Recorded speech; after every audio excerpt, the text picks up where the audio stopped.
Bem-vinda à websérie Toque Digital. Aqui é papo reto de professor para professor. E hoje, Samara, qual que é o assunto? O que a gente já aprendeu com o Google até hoje. Aliás, não vai dar para um episódio só. Não, vamos ter que fazer vários, então fica ligado, porque vai ter muita coisa aí para a gente contar. E aí eu começo com você, obviamente. Eu quero saber, Samara, o que você, assim, o que é mais marcante para você desde que a gente começou a ter mais contato com o Google, a interagir mais com o Google, depois a gente virou parceiro, Google, me conta um pouco aí. Eu nem sei, eu já aprendi tanta coisa com o Google, mas eu acho que a maior delas é o desapego. Porque eu sempre fui uma pessoa super apegada a tudo, às ferramentas, ao funcionamento das ferramentas. Só que com o Google é uma aventura, né? Então, quando a gente começa a se acostumar com uma ferramenta, ele muda tudo, ele muda. E ele não pergunta se você quer mudar. E quando você olha, já está alterado. Então, eu tive que aprender a ser mais resiliente com essa mudança, principalmente dos aplicativos. Carla, e você? Eu também. Eu acho que a gente tem até uma palestra, né, sobre isso, que é mó legal, que eu amo, que chama Não Precisa Estar Ruim para Mudar, né? O que a gente aprendeu com o Google. E a gente sempre conta de uma vez que a gente foi dar uma capacitação no Google, num lugar super legal lá em São Paulo, chamado A Laje, lá do Google. E aí, era um lugar lindo, que a gente amava, que tinha uma sala e tal, mas tinha também um espaço aberto.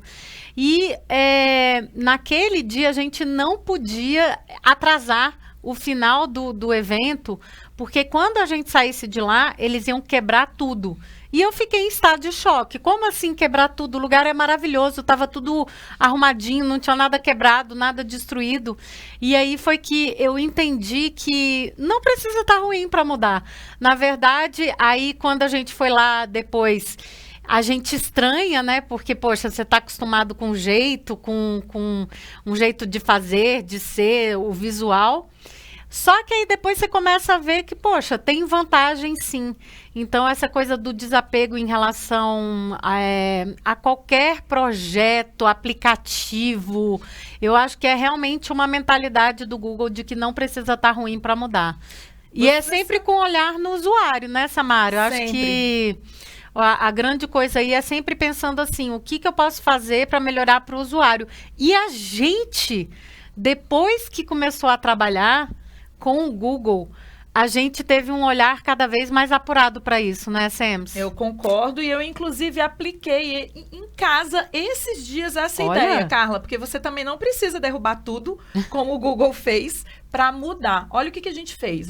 Eu precisava estudar no final de semana, minha filha também tinha que estudar e normalmente a gente estuda nos nossos quartos, que é onde a gente tem lá o nosso escritóriozinho, o ambiente de trabalho. E aí ela tava assim, mãe, eu tô tão cansada. E eu pensando também, nossa, tô tão cansada, sábado, quer saber? Vamos mudar o nosso escritório hoje? Aí nós fomos para a sala, ocupamos a mesa da sala, forramos a mesa, levamos computador, botei livro para botar a câmera do celular para poder fazer a atividade que eu tinha que fazer. Ela também pegou o material escolar dela, levou para a sala e eu pus frutinha, uma garrafinha d'água. E aí o nosso cérebro já, Carla, só de mudar de ambiente, o cérebro parece que ele já dá uma agitada. E aí, pra gente que estava ali com um pouquinho de preguiça, um pouquinho cansada para começar o movimento de estudar no sábado, porque a gente precisava estudar tanto eu quanto ela, a gente super curtiu, passamos o dia inteiro. Aí, na hora do almoço, a gente resolveu almoçar na sala, assim, no sofá mesmo, para nos ocupar a mesa, e deu tudo certo. Então, dá para mudar. E, inclusive, isso era uma coisa que a gente fazia muito no presencial. Tá? Se a gente olhar agora para a escola, de vez em quando a gente saía da sala de aula para fazer atividade com os nossos alunos. Que paralelo você faria aí, Carla, com o ensino remoto? Dá para fazer? Olha, eu acho que sempre dá para fazer. E aí, pensando eu estava me lembrando aqui dessa formação no Google que a gente estava falando, foi a vez que a gente decidiu mudar tudo, porque a gente entendeu que a forma como a gente estava capacitando ainda era muito limitadora. A gente tinha um jeito de fazer que a gente só vai ter, a gente só pode ter 25 pessoas no máximo na sala de aula e tal. E aí, eu comecei a me questionar assim, e se e por que não? Aquela perguntinha que a gente anda fazendo muito e que o Google se faz muito, até com processos de design thinking e tudo mais. Aí eu disse assim, poxa, e se a gente queria fazer uma capacitação grande, por que não ter uma turma eram 120 professores. Eu lembro. Né? Eram 120 professores, a gente com aquele friozinho na barriga, e eu acho que o grande paralelo aí da gente puxar isso, né, daquela época para agora, é entender que a gente pode repensar as nossas práticas a partir do momento que a gente olha o que a gente estava fazendo agora e a gente pensa assim, poxa, quais são as 3 outras formas que eu poderia estar fazendo essa mesma coisa de um jeito mais legal para mim e para os meus alunos? Eu acho que se a gente fizer essa pergunta, a gente abre a cabeça para outros tipos de resposta. Agora, se a gente já chega com planejamento lá fechadinho e não tem essa mentalidade de que eu posso mudar todo dia, a qualquer hora, a gente acaba se limitando muitas vezes, Sems. Então, eu acho que essa coisa do Google, assim, traz muito isso, assim, da gente... tipo assim, não tem uma forma só da gente chegar lá.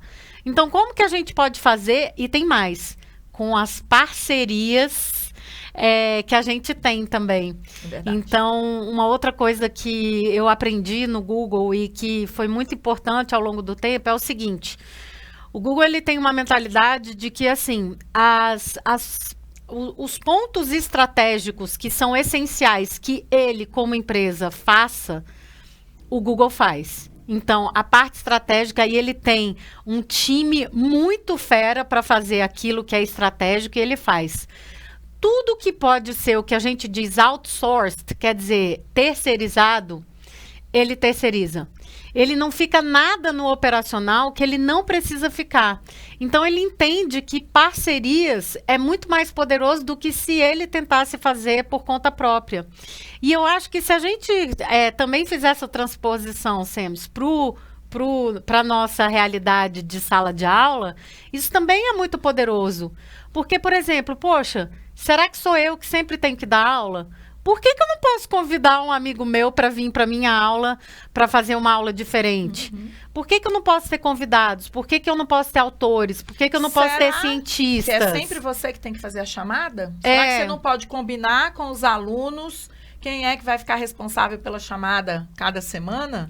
Será que é você que sempre tem que checar as entregas? E é engraçado, Carla, que isso é um comportamento que acontece na educação infantil. Uhum. A gente tem na educação infantil aquela questão do ajudante da sala. Uhum. Muito trabalhado isso nos anos iniciais. E a gente perde um pouco disso ao longo do caminho. Eu acho que o que a Carla está mostrando aqui pra gente é que até uma grande instituição como o Google entende que você pode fazer parcerias com as pessoas, com o grupo, criar uma comunidade, e essa comunidade é responsável pelas partes que tem que ser responsável. Eu me lembro, Carla, e nunca vou me esquecer de uma outra coisa que aprendi com eles também, que é o 70, 20, 10. Nunca vou esquecer isso. 70% do esforço profissional das pessoas que trabalham no Google é para aquilo que o Google dá dinheiro. Então, né, lá tem um negócio, é uma empresa que lucra e 70% é daquilo que eu preciso para manter a empresa em pé. 20% é um espaço até do tempo dos funcionários, tá? Quando eu falo isso, é até do tempo do profissional. 20% é para inovações e 10% para loucura, né? Isso, Carla? Tipo, ideias completamente fora da realidade. Inclusive, eles comentam que o Gmail é uma ferramenta que saiu de um projeto de um dos funcionários nesses 10%. Porque quando o Gmail chegou, já tinha e-mail muito robusto de outras companhias. E o negócio do Google era a busca na internet. Então, não fazia muito sentido ter e-mail. Mas o tempo de 10% de alguém que trabalha lá dentro, né, Carla? É muito legal isso. Surgiu, eu não sei como é que a gente viveria sem Gmail, porque hoje a minha vida é toda no Gmail, então é muito interessante essa visão. Eu cheguei a aplicar um pouco disso nas minhas aulas, tá? 70% do tempo era dedicado ao conteúdo raiz que eu tinha que aplicar, porque cai no vestibular. 20% do tempo para experienciar alguma atividade inovadora com os meus alunos e, de vez em quando, 10% era para loucura. E às vezes essa loucura era até só descansar, só bater papo. Às vezes eles me perguntavam, Samara, o que a gente vai fazer nesses 10%? O que vocês querem fazer hoje, nos 10% do tempo? E se a gente pegar uma aula de 50 minutos, Carla, eu tô falando 10% aí, são 5 minutos. 5 minutos. Então, teve época, por exemplo, os alunos traziam séries, falavam de séries que eles queriam falar. Teve época que quem era artista trazia alguma dica de como fazer algum desenho. Então, a gente tinha sempre 5 minutos da aula para trabalhar com alguma coisa que não tivesse nada a ver com o conteúdo, que no fundo tem, né?